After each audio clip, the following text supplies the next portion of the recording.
vamos levantando, no es hora de torrar, ya es hora de tratar acá. Nos vamos levantando, no es hora de torrar, va a ser un día muy largo acá.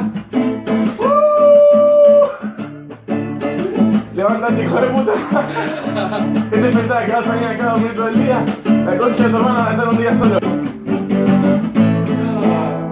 Qué enfermo. No tenía nada para hacer. Se nota.